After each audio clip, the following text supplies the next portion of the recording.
அனைவருக்கும் மாலை வணக்கம்.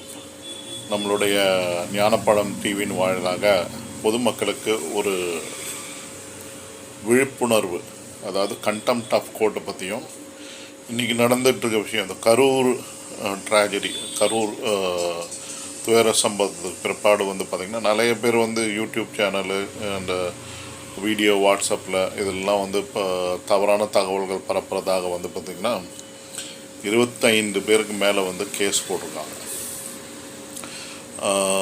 இது இந்த கண்டெம்ட், அதாவது அது ஒரு புறம் தவறான தகவல்களை பரப்புகிறாங்க அப்படின்றது. ஏன்னா மக்கள் அங்கே இருக்கிறவங்க என்ன அந்த கல நிலவரங்களை அந்த சூழ்நிலை இப்போ என்ன வீடியோ கிடைக்குதோ அதை வச்சு ஏதோ கருத்து போடுறாங்க. அது ஒரு புறம் இருக்கும்போது இந்த கோர்ட் கொடுத்த தீர்ப்பு, விஜய் ஒரு தலைவரா அல்லது தலைமை பண்பு உள்ள தலைவரா அப்படின்ற மாதிரி கேள்வியெல்லாம் எழுப்புனது ஒரு வகையில் கோர்ட்டை பொறுத்தவரைக்கும் கரெக்டு அப்படின்னு தான் நம்ம பார்க்குறோம். ஆனால் இதை ஒரு சிலர் தவறுன்னு சொல்லி யூடியூப் சேனலுக்கெலாம் பதிவு பண்ணி இன்றைக்கி 3 பேரை கைது செஞ்சுருக்காங்க.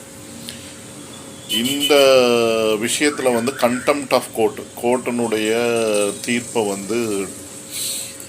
பார்த்திங்கன்னா,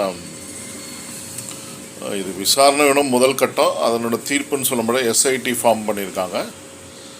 அது அந்த கோர்ட்டினுடைய இது ப்ரொசீடிங்ஸ், அதாவது கேஸ் ட்ரையல் எடுக்கிறதுல இடையூறு விளைவிக்காமல் நம்ம கண்டென்ட்டை போடணும், கருத்துக்களை சொல்லணும்.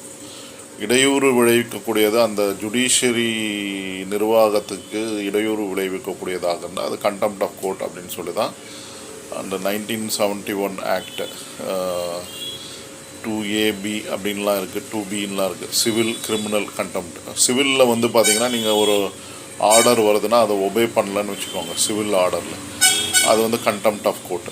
அது இல்லாமல் கிரிமினல் இதில் விசாரணையில் விசாரணை நடந்துகிட்டு இருக்கும் போதே நீங்கள் கோர்ட்டை பற்றியும் கோர்ட்டினுடைய நீதியரசரை பற்றியும் தவறான தகவல்கள் சொல்லக்கூடாது அப்படின்ற பொது வெளியில் பரப்பக்கூடாது அப்படின்றான். இது என்னன்னு கேட்டிங்கன்னா, அந்த தலைவரை பற்றி சொல்லும்போது அவங்க ஒரு சிலர் இளைஞர்கள் உணர்ச்சி வசப்பட்ட தகவல்கள் பதியப்பட்டதாக தான் தெரிகிறது.